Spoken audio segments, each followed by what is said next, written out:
नमस्कार, news 18 special में आपका स्वागत। मैं राहुल ओझा आपके साथ। सबसे पहले बात करते हैं यमराज के सामने फौलाद की। जी हां, गुजरते हर पल के साथ मौत का बढ़ता आंकड़ा सामने आ रहा है। आशंका जताई जा रही कि मलबे में मौत से लड़ती ऐसी कई जिंदगियां हैं जिन्हें मदद की सख्त जरूरत है। हिंदुस्तान के से तबाह हो के संभाले हुए हैं। एनडीआरएफ की कई टीम मलबों में बची सांसों को सुरक्षित निकालने में युद्धस्तर पर जुटी हुई है। इस बीच सवाल उठ रहा है कि क्या भूकंप इतना बड़ा था कि तुर्की की जमीन 10 फीट खिसक गई।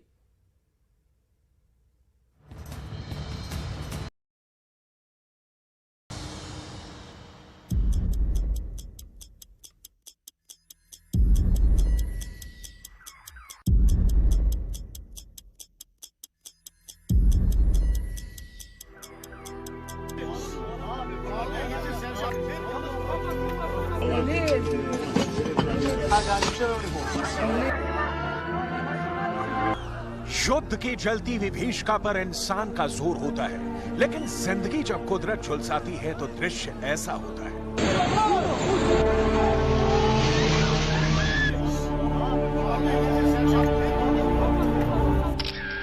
भयानक, विकराल, लाशें ही लाशें और मलबे का अंबार। लेकिन जिंदगी जब जीने की जिद पर आती है तो 2 साल की हेलेन मौत को मात देकर जिंदा 68 घंटे बाद मलबे के बाहर निकल आती है। बिल्कुल से धड़कती सांसों के साथ सैल्यूट बनता है उस रेस्क्यू कर्मचारी को जिसके शब्द निकले, इस मासूम के लिए मैं मर भी सकता था। यही जज्बा है जो 16,000 मौतों के बीच भी जिंदा है, और यही आपदा कर्म है जो कभी इस्तांबुल के हेलन की जान बचा रहा है तो कभी 10 साल के मेहमद को सही सलामत बचा रहा है, कभी उस मां को उम्मीद की आस दे रहा है जिसकी जान भूकंप के अंगार के नीचे दबी पड़ी है। Her an her dakika gözümüz şeyimiz orada, hep oradayız. Oradan gelecek en küçük bir habere koşuyoruz. इस वक्त तुर्की में हजारों सांसें रेस्क्यू के इंतजार में मलबे के घुटन के बीच सिसक रही हैं। हंसता खेलता तुर्की कहर के समंदर में विलीन होता दिख रहा है। तुर्की की तबाही की ऐसी खौफनाक तस्वीरें इस पीढ़ी ने ना देखी थी, न इसका इनको अंदाजा था। मौत की लहर चली और गोद में हजारों को बैठाकर बह निकले, पीछे छोड़ गई आंसू, दर्द और फरियाद। Gece gündüz arama kurtarma yardımını yapıyoruz. Binamızda 4 kişi yaralı olarak hastaneye kaldırıldı. 15'i geçkinde ölümümüz var. 7.8 Richter scale पर आए भूकंप में कितनी इमारतें गिरी, भूकंप से अब तक कितनी मौतें हुई, कितने जिंदगी भर के लिए जख्मी हो गए, कितनों का हाथ परिवार से हमेशा के लिए छूट गया, कितनों की दुनिया हमेशा के लिए उजड़ गई, इसका फिलहाल डिटेल किसी के पास जवाब नहीं है। रेस्क्यू कर्मचारी रातों दिन जुटे हैं, हर सांस को बचा लेने की अधिक आकांक्षा के साथ। Kısım bizi şey yapması, molozlarımızın çok olması, yeterince fazla aşağıda olan canlılara zarar vermeden çalışmamız oluyor. ढही हुई इमारतों के मलबे से शव निकलते जा रहे हैं। जो जिंदा हैं उनकी चीखें सुनाई दे रही हैं। हजारों सरकारी अधिकारी, rescue team, fire fighters, medical team और 3,500 सैनिक लोगों की जान बचाने में जुटे हैं। हालांकि कड़ाके की ठंड और बारिश की वजह से रेस्क्यू ऑपरेशन में दिक्कत नहीं है। 45 देशों की ओर से भूकंप में रेस्क्यू ऑपरेशन की मदद करने की पेशकश की गई है। दुनिया भर से इंसानी मदद की खेप के बीच तुर्की अपने भयावह वर्तमान से लड़ रहा है। उसे मदद चाहिए, लेकिन पाकिस्तान वाली नहीं, हिंदुस्तान वाली। में भारतीय सेना के जवान भूकंप पीड़ितों की मदद करने में जुटे हैं। भूकंप प्रभावित हते में भारतीय सेना की तरफ से फील्ड अस्पताल की व्यवस्था की गई है। भारत से तुर्की पहुंची एनडीआरएफ की मदद के लिए स्निफर डॉग की टीमों को भी रवाना किया गया। खोजी कुत्तों की मदद से एनडीआरएफ को मलबे में दबे लोगों की तलाश में काफी मदद मिलेगी। तुर्की में भूकंप से आई तबाही के बाद से ही भारत की तरफ से मदद भेजे जाने का सिलसिला जारी है। गाजियाबाद के हिंडन एयरबेस से भारी तादाद में जरूरी सामान तुर्की भेजे गए। So we were given the go-ahead in the 12:30 meeting held under Dr. P.K. Mishra of the PMO, and but NDRF had been preparing for such deployments for the last several months actually, because we are looking for an international certification, and we had 2 teams partially ready at 2 locations, Ghaziabad 8 Battalion and Kolkata 2nd Battalion. भूकंप में सबसे ज्यादा नुकसान दक्षिणी तुर्की को हुआ है। कई शहरों में इंटरनेट कट गया है, सड़कें टूट चुकी हैं, लाखों लोग बेघर हो गए हैं। सीरिया का आलम भी ऐसा ही है। वीडियो सीरिया के अलेप्पो प्रांत का है।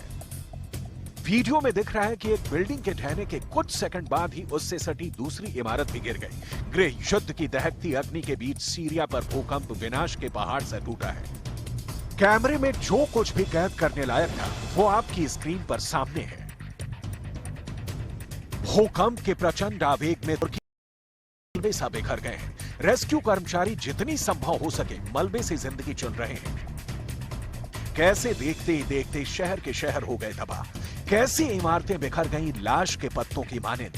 ऐसी कौन सी हलचल हुई जमीन के नीचे। ऐसा कौन सा लावा फूटा जिसकी आग में स्वाहा हो गए हजारों आशियाने। मौत लील गई अब तक 16,000 जाने।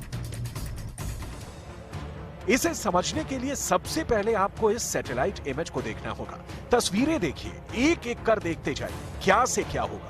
विनाश जब छाता है तो उसके सामने जिंदगी कितनी विवश, बेबस और लाचार हो जाती है। आशियाने तिनकों से उखड़ जाते हैं और जिंदगी मलबों के सामने मौत के आगोश में समा जाती है।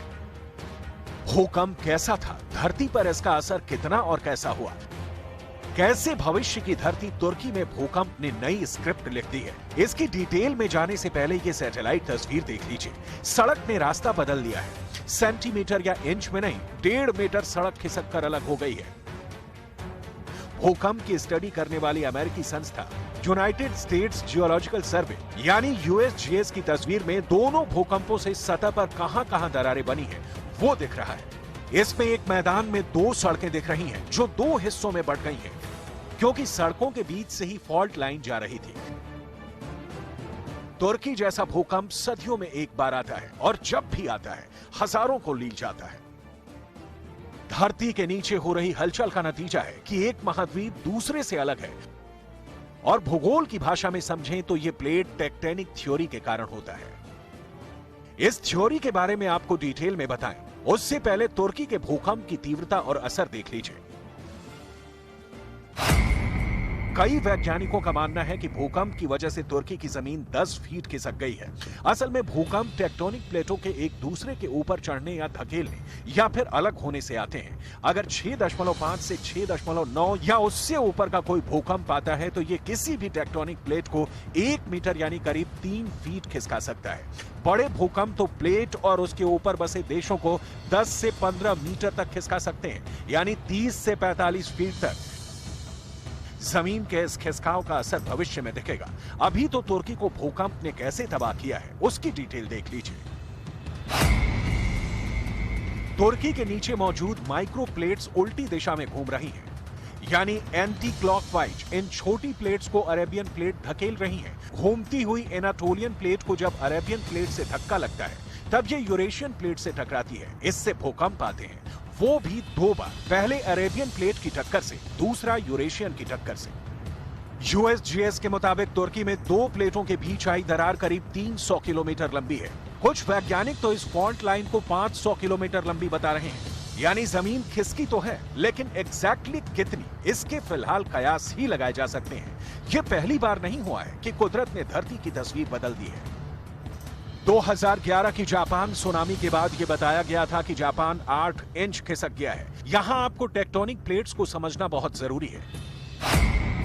क्रस्ट सबसे ऊपरी परत होती है, इसके बाद होता है मैंटल। ये दोनों मिलाकर बनाते हैं लिथोस्फीयर। लिथोस्फीयर की मोटाई 50 किलोमीटर है, जो अलग अलग परतों वाली प्लेटों से मिलकर बनी है, जिसे टेक्टोनिक प्लेट्स कहते हैं। भूगोल का यह खेल संहार के वक्त होता है।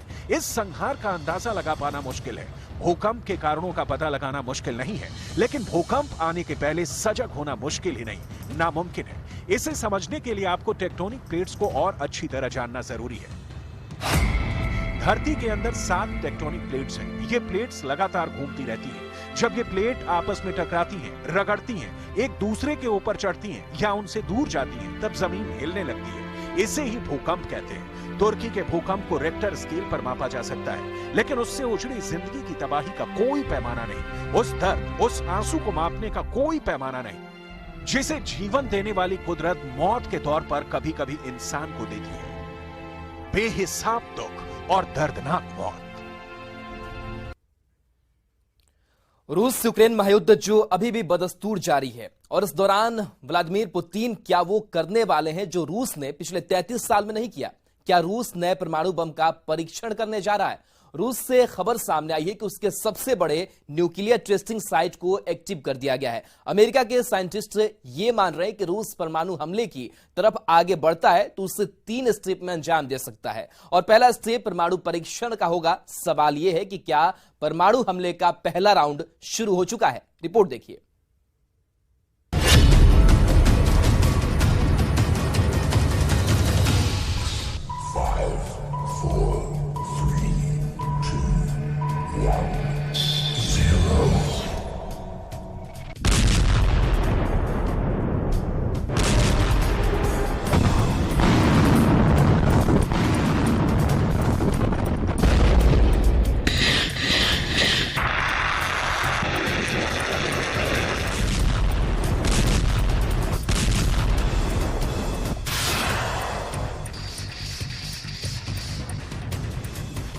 सुप्रीम कमांडर से ग्रीन सिग्नल मिलेगा,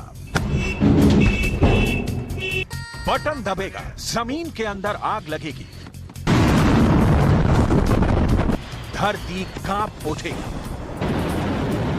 धुआं उठेगा, पलक झपकते ही आसमान जलने लगेगा,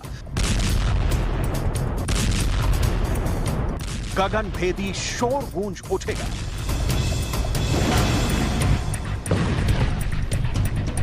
आग और धुएं में सना रेडिएशन का गुबार उठेगा। रूस के परमाणु शस्त्रागार में एक और परमाणु हथियार बढ़ जाएगा।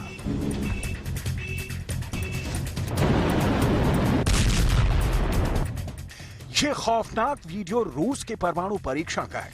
खबर है कि परमाणु हथियारों की दुनिया में रूस के राष्ट्रपति व्लादिमीर पुतिन नया धमाका कर सकते हैं। क्या पुतिन वो करने वाले हैं जिसे रूस ने पिछले 33 साल में नहीं किया है? क्या रूस एक और परमाणु बम का परीक्षण करने जा रहा है?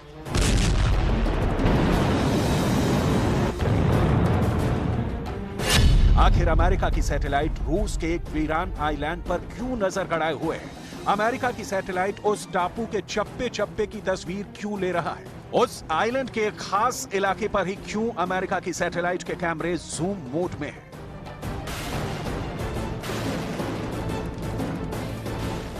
जवाब है रूस की परमाणु परीक्षण की तैयारी। दावा किया गया है कि रूस के नोवाया ज़ेम्ल्या परमाणु परीक्षण स्थल पर हलचल बढ़ गई है।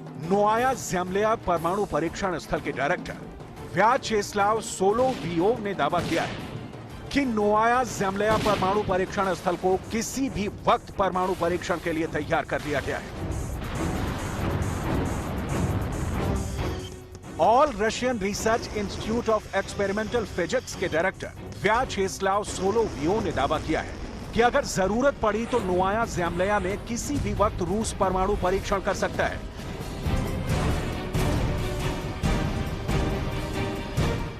व्याचेस्लाव सोलोवियोव का यह दावा अपने आप में बहुत बड़े खतरे की आहट है, क्योंकि पुतिन अगर परमाणु युद्ध का फैसला लेते हैं फिर उस परमाणु युद्ध को कैसे अंजाम दिया जाएगा, न्यूक्लियर वार कितने स्टेप में पूरा होगा, इसे लेकर एक बहुत ही प्रामाणिक रिसर्च पेपर सामने आया है। दुनिया भर के परमाणु वैज्ञानिक जिस नतीजे पर पहुंचे उसके मुताबिक अगर रूस परमाणु युद्ध की तरफ आगे बढ़ता है तो न्यूक्लियर वॉर को 3 स्टेप में अंजाम दे सकता है। पहले स्टेप में रूस दुनिया को डराने के लिए परमाणु परीक्षण कर सकता है। दूसरे स्टेप में रूस यूक्रेन के खास हिस्से पर टैक्टिकल न्यूक्लियर बम का इस्तेमाल कर सकता है। इतने में भी यूक्रेन ने अगर हथियार नहीं रखे तो रूस बड़ा परमाणु हमला कर सकता है। सवाल है कि क्या परमाणु हमले का पहला राउंड परमाणु परीक्षण कर पूरा करने वाले हैं पुतिन? क्या इसी काम को अंजाम पर पहुंचाने के लिए रूस के सबसे बड़े न्यूक्लियर साइट को सक्रिय किया गया है? पुतिन की न्यूक्लियर वॉर टास्क लिस्ट में पहले नंबर पर नया परमाणु परीक्षण है। दावे के मुताबिक परमाणु परीक्षण की तैयारी 100% पूरी है। टास्क लिस्ट में दूसरे नंबर पर टैक्टिकल न्यूक्लियर बम से अटैक है, जिसके लिए रूस की न्यूक्लियर फोर्स 24 घंटे तैयार रहती है। टास्क लिस्ट में तीसरे नंबर पर बड़ा परमाणु हमला है, जिस पर सिर्फ और सिर्फ पुतिन ही आखिरी फैसला लेंगे। ऐसे में नोवाया ज़ेमल्याह परमाणु परीक्षण स्थल के डायरेक्टर व्याचेस्लाव सोलोवियोव का दावा बहुत बड़ी चेतावनी बनकर सामने आया है। क्या व्याचेस्लाव सोलोवियोव का दावा अटैक से पहले वाले न्यूक्लियर टेस्ट का संकेत है?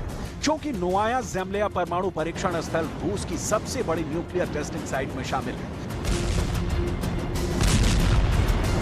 रूस ने दुनिया के सबसे बड़े परमाणु बम का परीक्षण यहीं किया था।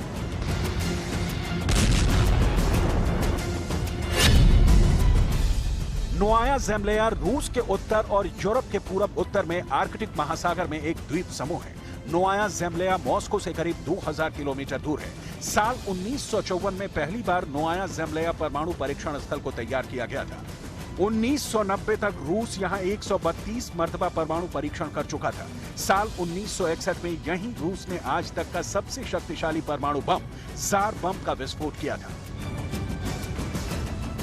अब दावा किया गया है कि रूस की उस न्यूक्लियर टेस्टिंग साइट को एक बार फिर एक्टिव कर दिया गया है। यही वजह है कि अमेरिका की सैटेलाइट अंतरिक्ष से नोवाया ज़ेमल्याह के चप्पे चप्पे की खाक छान रही है, क्योंकि नई रिसर्च के मुताबिक रूस अगर परमाणु युद्ध की तरफ बढ़ता है तो 3 चरण में बढ़ेगा।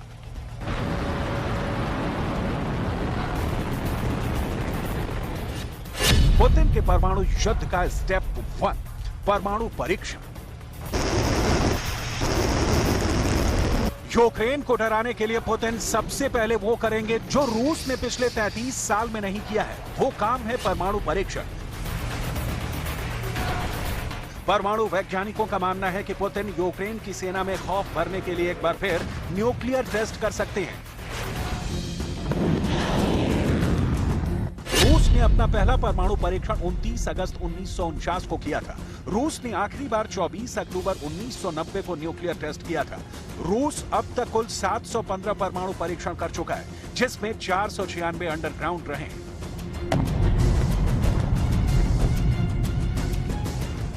परमाणु परीक्षण करने वाला रूस दुनिया का दूसरा देश बना था। जानकारों का मानना है कि पुतिन दुनिया को दिखाने के लिए एक बार फिर परमाणु परीक्षण के तौर पर नया धमाका कर सकते हैं। दुनिया में अब तक 2059 परमाणु परीक्षण हुए हैं। इनमें सबसे अधिक 1030 परमाणु परीक्षण अमेरिका ने किए हैं। 715 न्यूक्लियर टेस्ट करने वाला रूस दुनिया का दूसरा सबसे अधिक परमाणु परीक्षण करने वाला देश है।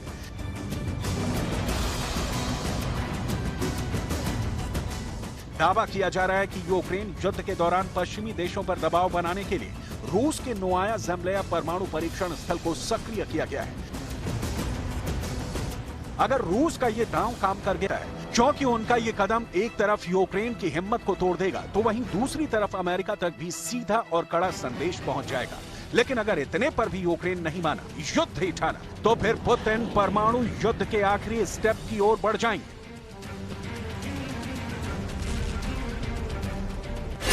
पुतिन के परमाणु युद्ध का स्टेप 3 परमाणु बम से हमला।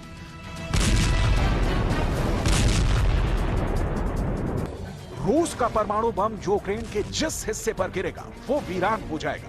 वहां की धरती बंजर हो जाएगी, आसमान काला हो जाएगा, यहां तक कि सूरज की किरणें भी धरती पर नहीं पहुंच पाएंगी।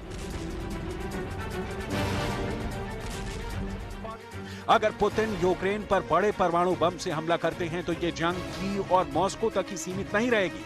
यूक्रेन तो तबाह होगा ही, परमाणु हमले की आंच नाटो देशों तक भी पहुंचेगी। रूस के परमाणु हमले के जवाब में नाटो को एक्शन में आना होगा। ऐसे में परमाणु युद्ध में कूदना अमेरिका की मजबूरी बन जाएगी, जिसका सीधा मतलब होगा तीसरा विश्व युद्ध। सवाल है, क्या उस तीसरे विश्व युद्ध का एपिसेंटर रूस की न्यूक्लियर साइट बनने वाला है, जहां रूस किसी भी वक्त नया परमाणु परीक्षण कर सकता है?